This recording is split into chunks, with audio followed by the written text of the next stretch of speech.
시청자 여러분 안녕하세요. 적반하장의 유여희입니다. 오늘 비가 온다는 소식이 있었는데요. 몇 시부터 올지는 모르겠습니다. 가뭄이 좀 해갈될지, 우리 마음에 지금 답답한 이 느낌도 빗소리에 맞춰서 조금 해갈됐으면 좋겠습니다. 어떤 분이 댓글에서요, 이 방송을 기다리고 있다라고 하셨습니다. 하루 종일 정말 답답한 마음으로, 울고 싶은 마음으로 하루를 지냈는데 적반하장에 올라오면 제일 기쁘다라고 해주셨습니다. 그분께서는 어제 저하고 댓글로서 대화도 왔다 갔다 했는데요. 제가 잠든 새벽에도 그분이 댓글을 남겨놓으셨습니다. 얼마나 고마운 분인지 모르겠습니다. 오늘 재판을 보면서 그분 마음이 많이 울적하고 슬플 것 같은데요. 제가 방송을 통해서 정말 슬프지 말라라고 이야기를 전해드리고 싶습니다. 오늘 이 방송을 보시는 여러분들 아마 재판을 보면서 가슴이 답답했을 겁니다. 저도 여러분도 힘내자고 이야기를 드리겠습니다. 적반하장 시작합니다.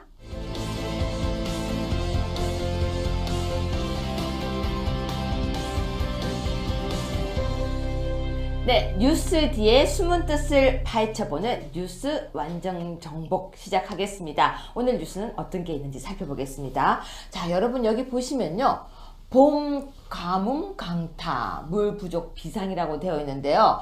기사는 2017년 5월 20일 월요일날 기사였습니다. 그런데요, 지금 보시면은 충청 지역 곳곳에서 피해가 속출되고 있고, 그리고 바다 인접지 모내기 차질도 있고, 제천 한 마을 급수차 동원도 되고 있다. 정부 지자체 대책 마련으로 분주하다라고 되어 있는데요. 저희가 왜 이 기사를 첫 기사로 뽑았냐면요, 너무나 이상합니다. 우리나라 사진 맞는 것 같은데요. 지금 현재 아무도 물 부족 그리고 가뭄이라는 이야기를 하고 있지 않습니다. 어떻게 보면요, 가장 중요한 게 민생인데요. 충청 지역 곳곳에서 가뭄 피해가 나타나고 있는데 여기 관심 누가 가지고 있는지 모르겠습니다. 자, 이경환 변호사님 나오셨습니다. 예. 오늘 포맷이 바뀌어서 당황스러우시죠? 아, 예. 좀 약간 당황스럽네요. 네, 저도 지금 당황하고 있습니다. 좀 약간 어색하지만 우리가 다양한 뉴스를 접근하기 위해서 이렇게 시작을 했는데요. 요즘 가뭄인 거 알고 계셨습니까? 아, 저도 요즘 보도가 별로 없어서 잘 몰랐었습니다.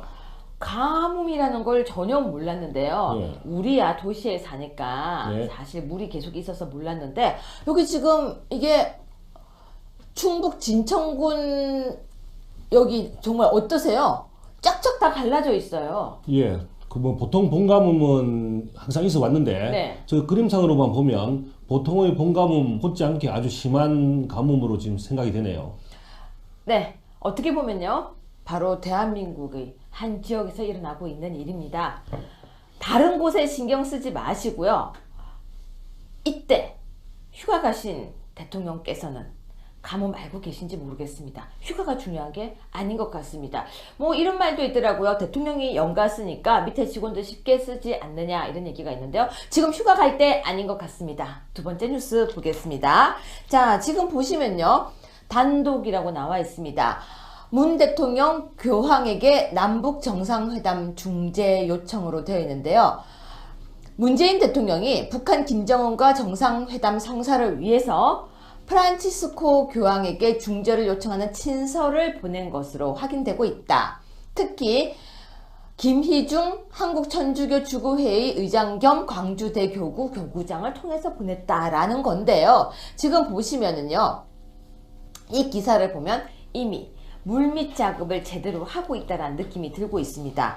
자, 그런데요, 방금 또 다른 기사가 하나가 있습니다. 청와대에서는요, 남북 정상회담을 위해서 로마 교황청 특사로 파견한 것이 사실이 아니다라고 부인했다라고 되어 있는데요. 제가 한번 보여드리겠습니다.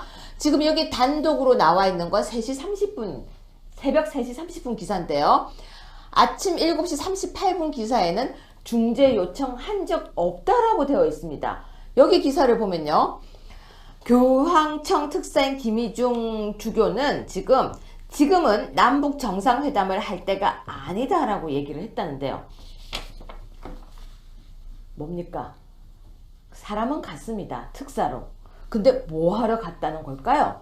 지금 남북 정상회담 중재를 하러 갔다는 건지 아니면 무슨 어떤 일을 하려고 갔는지는 모르겠지만요. 왠지 국민들은 지금 묘한 느낌입니다. 변호사님. 예. 이 기사 보고 어떠셨어요? 처음 저 기사 봤을 때는 네. 아마 문 대통령이 지난 대선 선거 때부터 뭐 김정은을 먼저 만나러 가겠다 이런 이야기 한 적 있지 않습니까?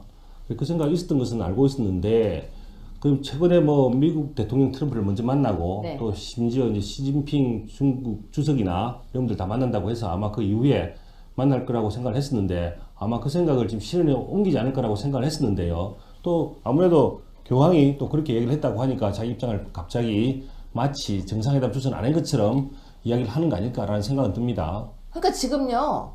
친서를 보낸 것으로 확인됐다라고 중앙일보에서 사실적으로 썼거든요. 예. 근데 지금 여기에서 김희중 그 주교회의 의장은 이 보도가 사실이 아니라고 전면 부인을 했대요. 예. 그러면서 청와대 고위 관계자는 교황청 특사인 김희중 한국천주교 주교회의 의장이 전달할 문 대통령의 친서에 남북 정상회담 중재를 요청한 내용이 담겼냐는 질문에 지금은 남북 정상회담을 할 때가 아니다라고 이야기를 했다고 합니다. 예. 지금 현재 보면 그러니까 문재인 정부가 새로 출범한 이후에도 네. 벌써 미사일을 2발이나 쏘지 않았습니까? 네. 그리고 심지어 그 대기권 재진입이라고 해서 그렇죠. ICBM의 전초 기술입니다. 대기권 재진입 기술까지 지금 완료됐다고 하는 마당에 과연 그 정상회담이 실제로 될지 의문스럽습니다.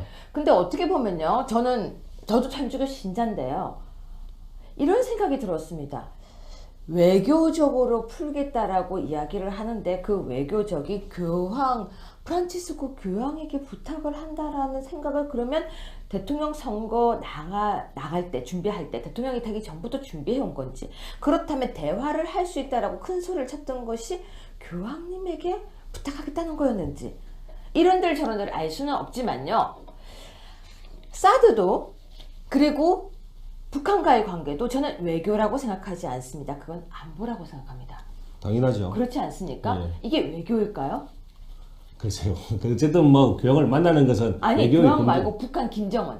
북한 김정은 그 뭐 어쨌든 그 대한민국 헌법은 국가를 부정하고 있지만 북한이 어쨌든 뭐 하나의 실체로서 국가처럼 대우를 받고 있으니까 국가와 국가의 거래라고 한다면 외교라고 볼 수가 있을 것 같은데 어쨌든 그와 별개의 측면에서 사드를 배치를 하고 또 미사일을 쏘는 것에 대해서 방어 체제를 만들고 핵무기 개발을 만든 것 이런 것들은 우리의 자위 조치라고 봐야 되겠죠. 그런데 미사일을 쏘잖아요. 예. 그럼 가서 우리 집에 쏘지 마 이렇게 얘기하는 게 외교일까요? 아니, 저는 갑자기 어떤 생각이 드냐면요. 자꾸 사드 문제부터 미사일까지 외교라고 접근하는 자체가 약간 문제가 있지 않을까라는 뭐 저만의 생각을 해봤는데요. 여러분은 어떻게 생각하십니까? 사드와 미사일이 외교일까요? 이건 역시 이야기할 거리가 더 많은 것 같습니다. 예. 네, 그 다음 넘어가겠습니다. 그 다음 기사 보시면요. 이낙연 후보자죠. 총리 후보자인데요. 아들 뇌수술 했는데 어깨 수술 자료 보내라고. 아니, 이거 제목만 보면요. 지금 무슨 말입니까? 마치 제목만 보면 수술도 안 했는데 수술 자료를 내놓아라 라고 한 것처럼 주장한 것처럼 보이는데 네. 제가 신문 기사를 좀 검색을 해보면 네.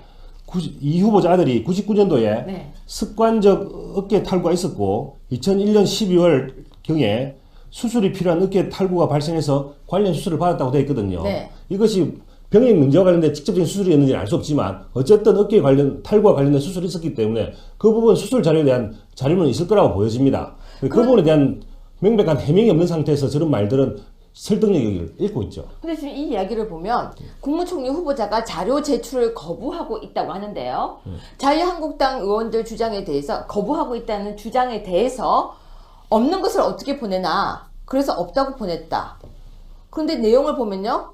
아들 병역 면제 판정 이후 수술 자료를 내라고 했는데 수술한 적이 없다. 무슨 말이죠? 지금 이 내용이?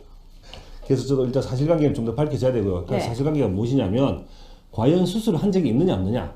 지금 이야기는 수술을 한 적은 있는데 자료가 없다는 이야기가 아니라 네. 수술한 적이 아예 없기 때문에 아예 자료가 없다. 이렇게 지금 주장하고 있거든요. 근데 그렇다면 근데 일반적인 신문 보도는 어깨 탈구 수술이 있었다고 얘기를 하고 있기 때문에 네. 수술이 있었는지 없었는지에 대한 사실관계는 반드시 밝혀져야 됩니다. 그러면 그 자료 문제가 치료에 밝혀지겠죠. 대한 건요? 치료에 대한 자료는요?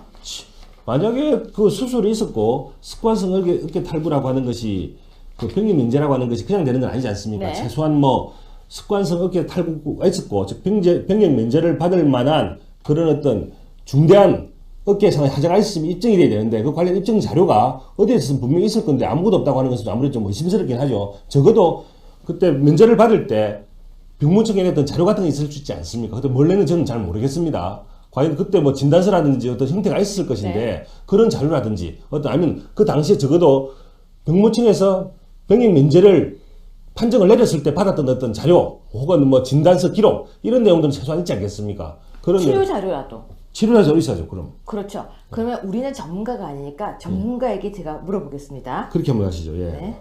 여보세요? 네, 안녕하세요, 박사님. 네네. 네, 유여희입니다. 네. 네네. 네, 지금 방송 중이고요. 박사님, 지금 이낙연 국무총리 후보자 아들 검정에 대한 이야기를 나누고 있는데 박사님 잠시 박사님 소개 좀 해주시겠습니까? 저는 부산에 동남권 원자력학원이라고 미래부 소속의 국가병원이 있습니다. 네, 거기 암센터에서 핵과학과라고 영상 전문을 하고 있습니다. 네, 영상 전문이시군요. 네네. 네, 지금 박사님 지금 어떤 부분에 소송을 또 하고 계시죠? 아시는지 모르겠지만 서울시장 네, 박원순 시장의 그 아들 문제가 있습니다. 네, 그 아들이 2012년 2월 달에 네, 연세대학교 세브란스 병원에서 네, 허리 MRI 재검사로 아마 그 당시 강용석 의원이 사퇴한 사건이 있어서 많은 네. 분들이 알고 있을 겁니다. 네, 그런데 문제는 그 당시 세브란스에서 찍었던 그 사진이 네. 제가 갖고 있는 영상 경험으로는 20대가 아니라는 거죠.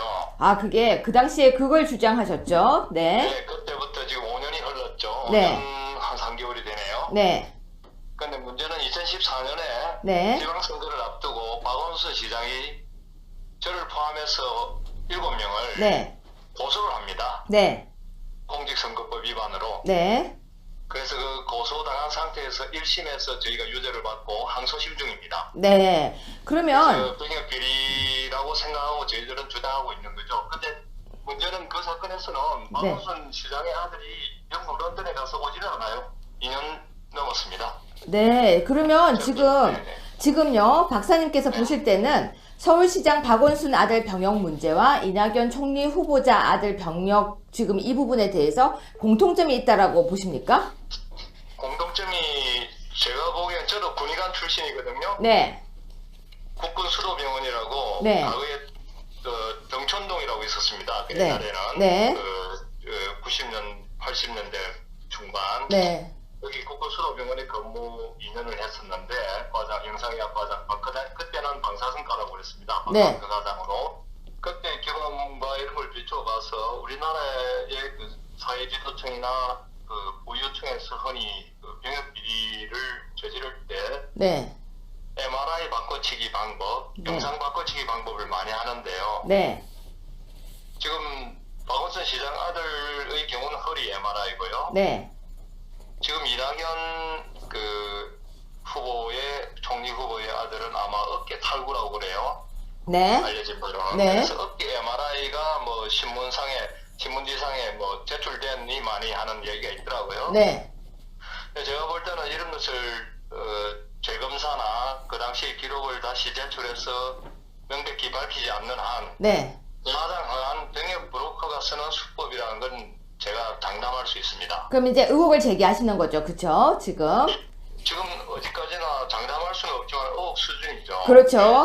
왜 젊은 사람들이 어깨 탈구로 면제를 많이 하느냐. 그 내부에 보면 병역 브로커가 낀 필름 바꿔치기가 있었다는 것은 분명히 제가 아는 사실이고요. 네. 허리 MRI 경우 디스크도 마찬가지고 흔히 잘 쓰는 수법이라는 거죠. 네, 그러니까 박사님께서는 지금 흔히 잘 쓰는 수법이기 때문에 이번에도 철저한 검증이 필요하다 이렇게 보시는 거죠. 그렇죠. 그 제가 이낙연 후보를 의심하는 게 아닙니다. 아, 그럼요. 박사님. 하나만 더 공직에 나갈 분들은 네. 제 생각은 그렇습니다. 박사님. 직접 검증을 거쳐야 된다는 겁니다. 그러면 하나만 질문하겠습니다. 지금 병역 면제 이후 수술 자료를 달라고 했더니 수술한 적이 없다면서 자료를 주지 않고 있나 봐요. 그런데 이런 경우는 잘못됐는데요. 네. 수술 자료를 달라는 게 아니고 의무 기록을 달라고 그래야죠. 그렇죠. 의무 기록을요. 그럼 의무 기록을 달라고 했을 때 만약 의무 기록이 하나도 없을 수는 없죠. 그렇다면 면제 사유가 안 되죠. 그렇죠. 그러니까 의무 기록은 있을 수 있는 거죠. 당연히 그 질병, 네. 어깨 탈구로 인한 치료 경력들이 쭉 나와야죠. 네, 박사님, 저희가 실제로는 비위상성으로 그 탈구가 됐을 때는 수술을 안 하는 경우가 있지만은 네, 대부분의 습관성 탈구가 외상성으로 네. 다쳐서 왔을 때는 꼭 수술을 하는 걸로 되어 있습니다. 네, 그러면 의무 기록은 제출해야 한다라고 보시죠? 그 당연한 의무 아니겠습니까? 사회지도층의 총리급 네. 되겠다는 분들이 책임과 의무를 다하지 못하면 안 되죠. 권리만 주장하면 안 되는 그런 사회 아닙니까? 네, 오늘은 박사님 여기서 일단 전화 마무리하고 지금 청문회 진행되는 과정 보면서 또 전화 연결 부탁드리겠습니다. 네, 그러니까 수술 기록 이런 걸 달라고 해서 수술한 적이 없다고 해서 없다 이렇게 하는 게 아니고 네. 의무 기록을 달라고 그래야죠. 의무 기록. 네, 알겠습니다. 네네. 네, 박사님 난수를 포함해서 네네. 의무 기록을 달라고 해보고 또 다시 연락드리겠습니다. 네, 감사합니다. 고맙습니다. 수술 자료가 아니고 의무 기록이네요. 예, 역시 전문가님이 정확하게 얘기를 하시는군요. 근데 왜 수술 자료라고 했을까요? 그 아마 수술을 했다는 걸 전제로 해서 수술 자료를 달라고 하는데 일반인들 잘 모를 수가 있잖아요. 네. 근데 아무래도 이제 전문가이시니까 수술은 자료는 없을 수는 있지만 의무 기록은 없을 수가 없다라는 그러네요. 전문가적 견해에서 맞아요. 진단서 및 의무 기록을 달라고 하는 거니까 그 부분을 그렇게 이야기를 하면 되겠습니다. 변호사님 우리가 재판에서도 만약에 이런 문제가 있다면 병원 치료 기록을 달라고 하면 됩니다. 당연히 그렇게 하는 겁니다. 예. 그런데 이건 뭐예요? 아들 뇌수술. 아들 뇌수술 그 어깨 탈구 때문에 그 병력 문제 이후에 아마 뇌수술을 받았다고 이야기를 하는데 그 부분은 저도 정확하게 잘 모르겠습니다. 뉴스 야마가 너무 이상해요.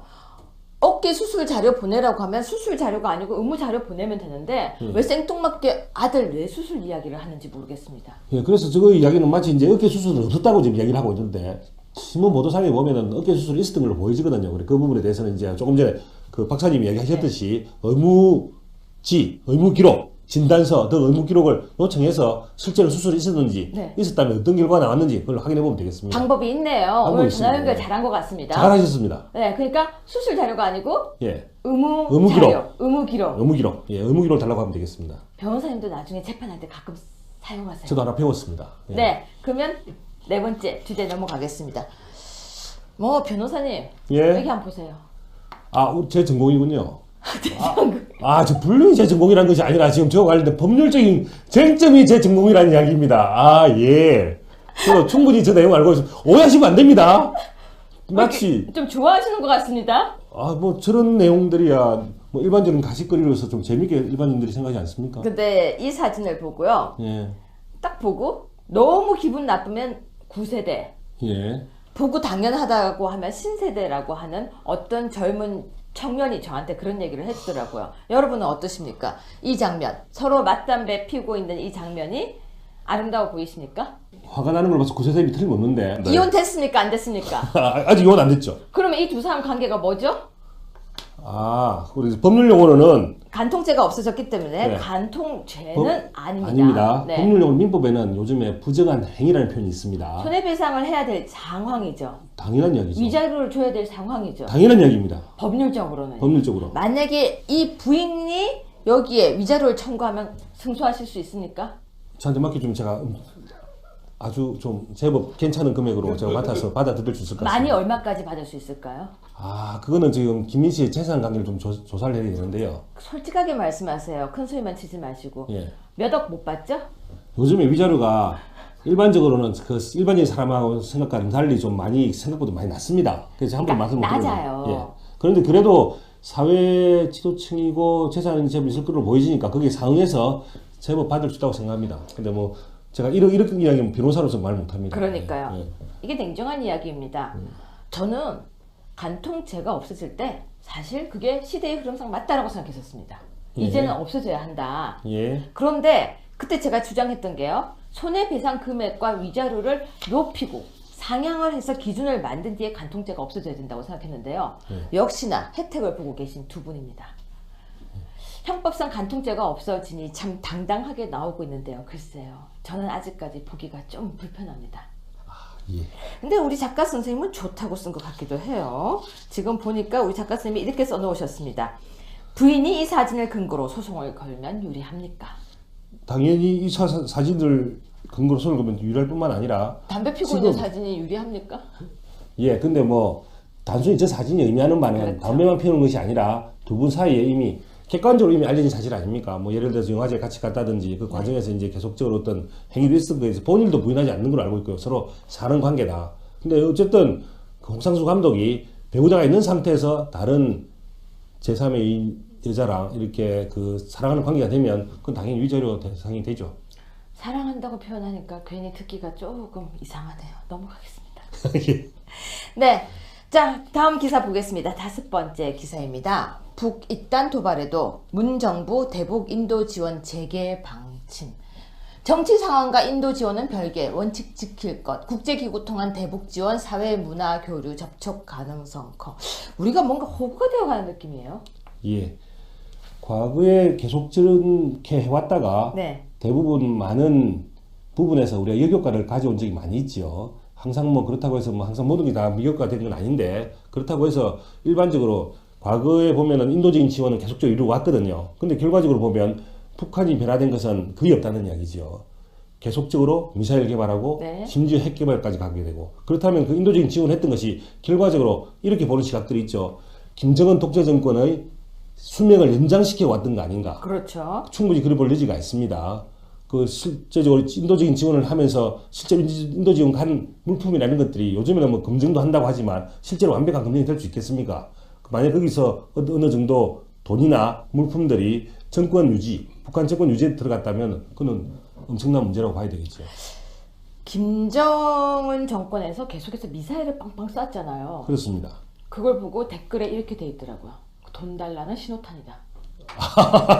근데 진짜 의문스러운 것은 미사일 한 발에 수십억 원, 심지어 핵 개발에는 수백억을 넘어서 뭐 수천억까지도 생각될 수가 있는데 그 많은 돈을 가지고 차라리 북한 국민들에게, 북한 인민들에게 보다 많은 혜택을 주었다면 저런 문제는 발생되지 않겠죠. 근데 그건 우리 생각이고요. 예. 그러니까 정상적인 우리 생각은 그렇게 하지만 아, 그렇군요. 지금 정상적으로 생각하면 안 되는군요. 정상적으로 생각하면 안 돼요. 아, 예. 문재인 정권이 들어서고 난 뒤에 갑자기 신은미가 다시 등장한 거 보셨습니까? 아, 봤습니다. 북한에서 평양 거리 하면서 이렇게 예. 사진 찍은 거 보셨어요? 봤습니다.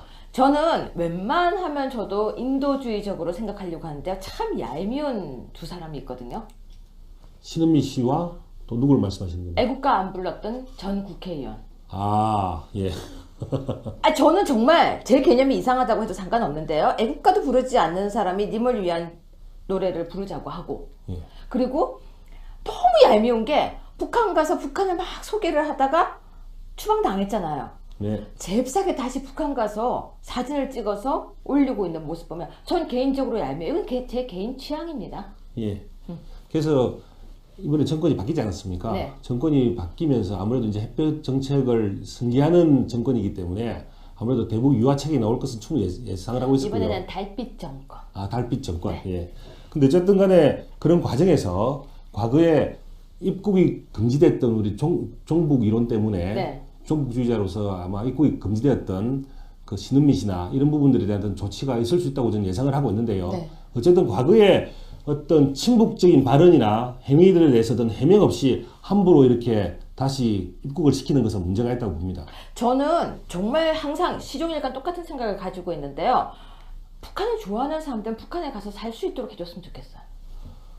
그게 약간 위험한 발언인데 국가보안법 위반 같긴 한데 어쨌든 뭐 아니요. 생각이야 뭐 못하겠습니까? 아니요. 그냥 이렇게 쏘아서 올려줬으면 좋겠어요. 아니, 그게 뭐 차에 태워서 이렇게 미사일로 쏘아서 예. 그냥 교류. 여기 있잖아. 인도 지원. 대북 인도 지원. 예. 대부분 제가 보는 사람들은 그러니까 북한 정권에 대해서 이렇게 칭찬하고 좋아하면서도 막상 북한에 가서 살라고 하면 별로 그렇게 원하는 사람 별로 없던데요. 여기 있잖아. 사람 인자 인도 지원. 사람을 예. 지원해 주는 거죠. 아, 그렇군요. 예. 위험한가요? 제 발언이? 뭐 아직까지는 법적으로는 아직 전혀 걸리지 문제, 않는 말 전혀 문제 없는 발언인데 전혀 문제 없는 조금 발언. 그것을 역으로 좀 더 깊이 파고들면 문제될 수 있으니까 조심해야 될 것 더한 같습니다. 파고 들어요. 이까지. 여기까지 넘어가겠습니다. 네. 자, 6번째. 우리 뉴스 성격이요.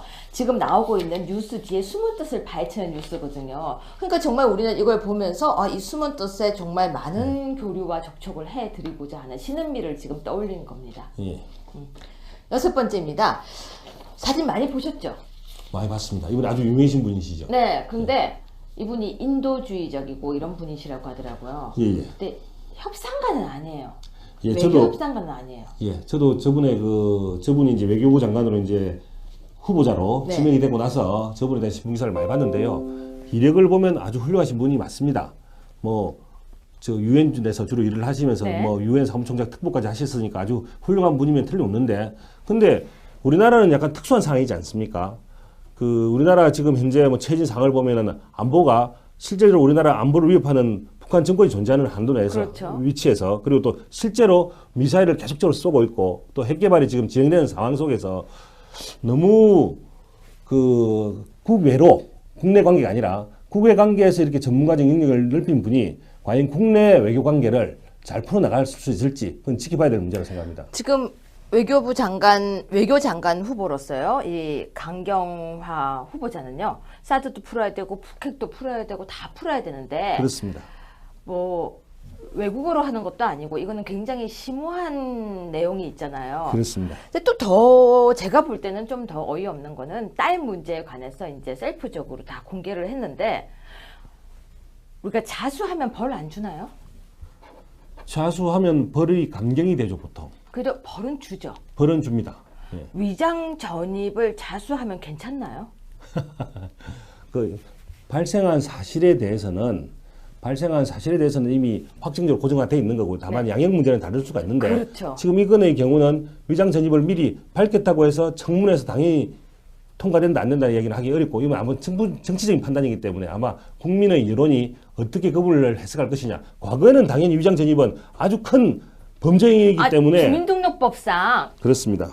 1,000만 원 이하의 벌금이고 생각보다 형이 예. 크더라고요. 그럼요. 네. 바로 실적법 위반이었기 때문에 과거에 위장 전입만으로 실제로 후보자 지위에서 탈락한 경우가 많이 낭만했죠. 있습니다. 낭만 경우가 많이 네. 있습니다. 근데 그게 워낙 많다 보니까 요즘에 약간 사람들의 그 인식이 희석화된 측면이 있는데 그래도 알 수가 없죠. 근데 문재인 후보가 후보의 시절에 대통령이 예. 되기 전 후보인 시절에 뭐라고 이야기를 했었냐면요. 5대 악이라고 얘기를 했었어요. 그렇습니다. 그 안에 이중 국적도 있었고요. 위장 전입도 있었고요. 그렇습니다. 이중 국적이 없었나?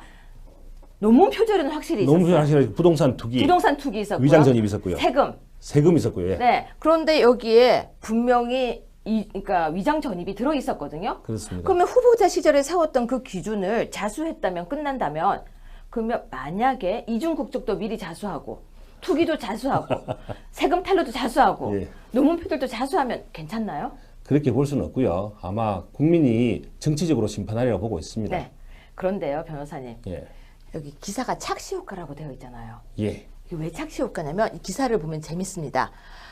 문 대통령이 성평등 인사를 보면서 전율을 할 때는 굉장히 좋은데 여기 보면요. 피우진 처장, 헬기 조종사였던 사람, 그래서 큰 울림이 있었고 또 조현욱 인사수석도 그렇고 굉장히 큰 울림이 있다. 정말 그런 얘기가 나오는데요. 착시 효과라고 얘기를 한대요. 무슨 말이냐면 문재인 대통령이 홍석현 중앙일보 회장을 특사로 임명하고 강경화 외교장관 후보를 추천하고 굉장히 좋은 사람을 많이 등용을 했는데 정작 사드, 북한 미사일 발사 이런 부분에 대해서 파헤치고 나갈 정면 돌파할 사람은 없지 않느냐라는 그런 빛 좋은 대사구가 아니냐라는 우려도 나오고 있다고 합니다. 예, 저는 정말 좋은 평가라고 보고 있고요. 그래서 그런 부분에서 우리 그 새로이 후보자가 되신 우리 강경화 네. 외교부 장관 후보자가 훌륭하게 이 우리나라에 처해진 이 안보 현실, 사드 문제, 실제로 사드 문제에서는 미국과 중국 입장이 다르고 실제로 주변 상황 입장이 다 다르지 않습니까? 그 가운데서 계속적으로 북한은 미사일 개발이라든지 핵 개발을 하면서 그 입지를 좁히고 있는 상태거든요. 네. 그럼 이걸 슬기롭게 어떻게 해결할 것이냐? 저는 아주 이번에 외교부 장관은 정말 자신의 역량을 최대한으로 발휘해야 될 시험 무대에 있다고 봅니다. 과연 제대로 하는지 한번 지켜봐야 되겠습니다. 네, 뉴스 돌려보고 파헤쳐보고 속뜻을 파헤쳐보는 뉴스 완전 정복. 오늘은 6가지 뉴스를 살펴보았습니다. 계속해서 뒷선에서 대통령 트럼프를 먼저 만나고 네. 또 심지어 이제 시진핑 중국 주석이나 이런 분들 다 만난다고 해서 아마 그 이후에 만날 거라고 생각을 했었는데 아마 그 생각을 지금 실현에 옮기지 않을 거라고 생각을 했었는데요. 또 아무래도 교황이 또 그렇게 얘기를 했다고 하니까 자기 입장을 갑자기 마치 정상회담 주선 안 한 것처럼 이야기를 하는 거 아닐까라는 생각은 듭니다. 그러니까 지금요 친서를 보낸 것으로 확인됐다라고 중앙일보에서 사실적으로 썼거든요. 예. 근데 지금 여기에서 김희중 그 주교회의 의장은 이 보도가 사실이 아니라고 전면 부인을 했대요. 예. 그러면서 청와대 고위 관계자는 교황청 특사인 김희중 한국천주교 주교회의 의장이 전달할 문 대통령의 친서에 남북 정상회담 중재를 요청한 내용이 담겼냐는 질문에 지금은 남북 정상회담을 할 때가 아니다라고 이야기를 했다고 합니다. 예. 지금 현재 보면 그러니까 문재인 정부가 새로 출범한 이후에도 네. 벌써 미사일을 2발이나 쏘지 않았습니까? 네. 그리고 심지어 그 대기권 재진입이라고 해서 그렇죠. ICBM의 전초 기술입니다. 대기권 재진입 기술까지 지금 완료됐다고 하는 마당에 과연 그 정상회담이 실제로 될지 의문스럽습니다. 근데 어떻게 보면요. 저도 천주교 신자인데요. 이런 생각이 들었습니다. 외교적으로 풀겠다라고 이야기를 하는데 그 외교적이 프란치스코 교황에게 부탁을 한다라는 생각을 그러면 대통령 선거 나갈 때 준비할 때 대통령이 되기 전부터 준비해 온 건지 그렇다면 대화를 할 수 있다라고 큰 소리를 쳤던 것이 교황님에게 부탁하겠다는 거였는지 이런들 저런들 알 수는 없지만요. 사드도 그리고 북한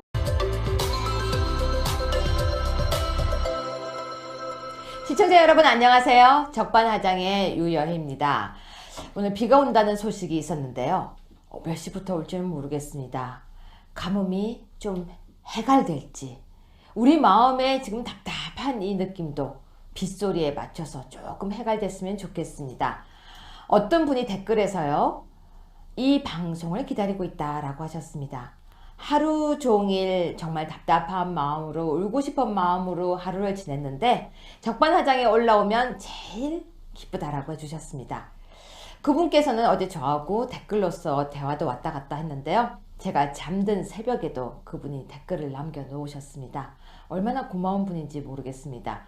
오늘 재판을 보면서 그분 마음이 많이 울적하고 슬플 것 같은데요. 제가 방송을 통해서 정말 슬프지 말라라고 이야기를 전해드리고 싶습니다. 오늘 이 방송을 보시는 여러분들 아마 재판을 보면서 가슴이 답답했을 겁니다. 저도 여러분도 힘내자고 이야기를 드리겠습니다. 적반하장 시작합니다.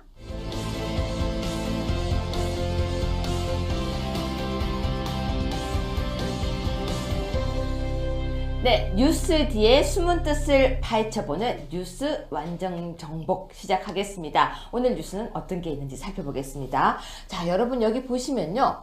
봄 가뭄 강타 물 부족 비상이라고 되어 있는데요. 기사는 2017년 5월 20일 월요일날 기사였습니다. 그런데요. 지금 보시면은 충청 지역 곳곳에서 피해가 속출되고 있고 그리고 바다 이복이라고 나와 있습니다. 문 대통령 교황에게 남북 정상회담 중재 요청으로 되어 있는데요. 문재인 대통령이 북한 김정은과 정상회담 성사를 위해서 프란치스코 교황에게 중재를 요청하는 친서를 보낸 것으로 확인되고 있다. 특히 김희중 한국천주교 주교회의 의장 겸 광주대교구 교구장을 통해서 보냈다라는 건데요. 지금 보시면은요. 이 기사를 보면 이미 물밑 작업을 제대로 하고 있다는 느낌이 들고 있습니다. 자, 그런데요. 방금 또 다른 기사가 하나가 있습니다. 청와대에서는요. 남북 정상회담을 위해서 로마 교황청 특사로 파견한 것이 사실이 아니다라고 부인했다라고 되어 있는데요. 제가 한번 보여드리겠습니다. 지금 여기 단독으로 나와 있는 건 3시 30분, 새벽 3시 30분 기사인데요.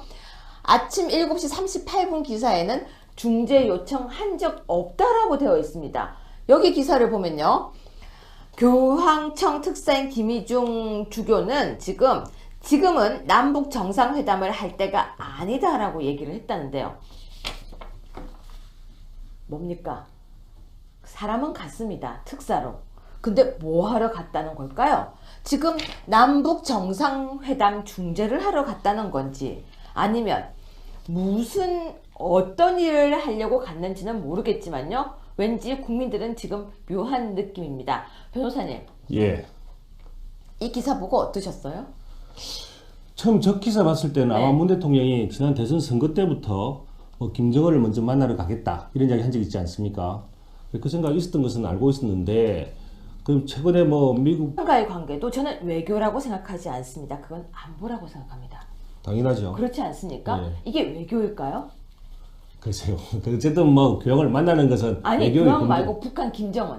북한 김정은 그 뭐 어쨌든 그 대한민국 헌법은 국가를 부정하고 있지만 북한이 어쨌든 뭐 하나의 실체로서 국가처럼 대우를 받고 있으니까 국가와 국가의 거래라고 한다면 외교라고 볼 수가 있을 것 같은데 어쨌든 그와 별개의 측면에서 사드를 배치를 하고 또 미사일을 쏘는 것에 대해서 방어 체제를 만들고 핵무기 개발을 만든 것 이런 것들은 우리의 자위 조치라고 봐야 되겠죠. 그런데 미사일을 쏘잖아요. 예. 그럼 가서 우리 집에 쏘지 마. 이렇게 얘기하는 게 외교일까요?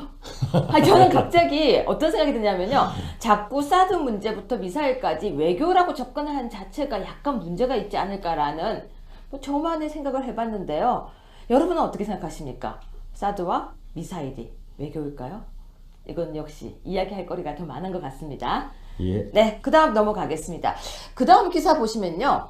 이낙연 후보자죠. 총리 후보자인데요. 아들 뇌수술 했는데 어깨 수술 자료 보내라고. 아니, 이거 제목만 보면요. 지금 무슨 말입니까? 마치 제목만 보면 수술도 안 했는데 수술 자료를 내놓아라 라고 한 것처럼 주장한 것처럼 보이는데 네. 제가 신문기사를 좀 검색을 해보면 네. 이 후보자 아들이 99년도에 네. 습관적 어깨 탈구가 있었고 2001년 12월경에 수술이 필요한 어깨 탈구가 발생해서 관련 수술을 받았다고 되어 있거든요. 네. 이것이 병의 문제와 관련된 직접적인 수술이었는지는 알 수 없지만 어쨌든 어깨 관련 탈구와 관련된 수술이 있었기 때문에 그 부분 수술 자료에 대한 자료는 있을 거라고 보여집니다. 그 부분에 대한 명백한 인접지 모내기 차질도 있고 제천 한 마을 급수차 동원도 되고 있다. 정부 지자체 대책 마련으로 분주하다라고 되어 있는데요. 저희가 왜 이 기사를 첫 기사로 뽑았냐면요. 너무나 이상합니다. 우리나라 사진 맞는 것 같은데요. 지금 현재 아무도 물 부족 그리고 가뭄이라는 이야기를 하고 있지 않습니다. 어떻게 보면요. 가장 중요한 게 민생인데요. 충청 지역 곳곳에서 가뭄 피해가 나타나고 있는데 여기 관심 누가 가지고 있는지 모르겠습니다. 자, 이경환 변호사님 나오셨습니다. 예. 예, 오늘 포맷이 바뀌어서 당황스러우시죠? 예, 좀 약간 당황스럽네요. 네, 저도 지금 당황하고 있습니다. 예, 이래 좀 약간 어색하지만 예. 우리가 다양한 뉴스를 접근하기 위해서 이렇게 시작을 했는데요. 예. 요즘 가뭄인 거 알고 계셨습니까? 저도 요즘 보도가 별로 없어서 잘 몰랐었습니다. 가뭄이라는 걸 전혀 몰랐는데요. 예. 우리야 도시에 사니까 예. 사실 물이 계속 있어서 몰랐는데 여기 지금 이게 충북 진천군 여기 정말 어떠세요? 쫙쫙 다 갈라져 있어요. 예. 그 뭐 보통 봄가뭄은 항상 있어 왔는데 네. 저 그림상으로만 보면 보통의 봄가뭄 못지않게 아주 심한 가뭄으로 지금 생각이 되네요. 네, 어떻게 보면요. 바로 대한민국의 한 지역에서 일어나고 있는 일입니다. 다른 곳에 신경 쓰지 마시고요. 이때 휴가 가신 대통령께서는 가뭄 알고 계신지 모르겠습니다. 휴가가 중요한 게 아닌 것 같습니다. 뭐 이런 말도 있더라고요. 대통령이 연가 쓰니까 밑에 직원들 쉽게 쓰지 않느냐 이런 얘기가 있는데요. 지금 휴가 갈 때 아닌 것 같습니다. 두 번째 뉴스 보겠습니다. 자, 지금 보시면요. 단독